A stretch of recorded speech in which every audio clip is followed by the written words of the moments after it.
Welcome to HASSchats.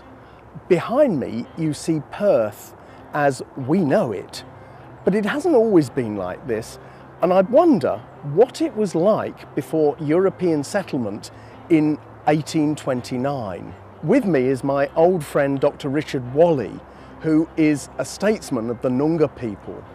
Now Richard, what was Perth like before that European settlement date?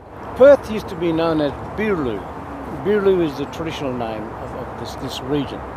And it was a place exactly like today. It was a place where people came to fish, meet people, to share stories, to share food, and it was a place of meeting. So if you're looking at what a city does today, it's exactly what it was doing before settlement. Now clearly this place has been busy for at least 40,000 years, but what makes it important and special to the Noongar people? Places are very important to our people because of the stories that are linked to them. We have lots of stories that are linked to this area. There's stories of the river, the story of the hills in the background, the story of trees that were around the side of the river. So everything's got a story. And when you go to stay or visit or actually pass through a place, you must link yourself to that story because you're a part of it as well. The one that I always think is very special is the story of how the river, the Swan River, came into being. Can you tell us a little bit about that? It's called the Wargle, and the Wargle is the rainbow serpent making its way down. Well, if you look at the river, it's shaped like a snake. That's the first thing. But the second thing is when the rivers are formed, the rivers are actually formed by the collections of water. When there's a big rain, you look in the sky, you always see a rainbow. Now, if you were here 30,000, 40,000 years ago, and you see this rainbow coming up and going back in, you'd describe it as a serpent coming out and going back in the ground.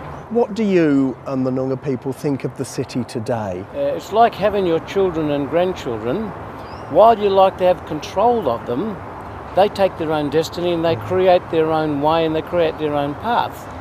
So what we're hoping to do that the children in the future can say, this is a significant place, let's keep the heritage and the significance of it. We can progress, but we've got to balance progress with some of the stories and make sure the stories stay alive. Because whilst you've got the features like the river, the hill, these specific trees, they remind us of the stories. Buildings don't. Buildings, they actually stand on top of stories. So we have to balance the two of them to say, well, we need buildings to progress as a city, but we need our iconic places, our geographical features to keep us in contact with our stories. And that for me is the important thing about our history here.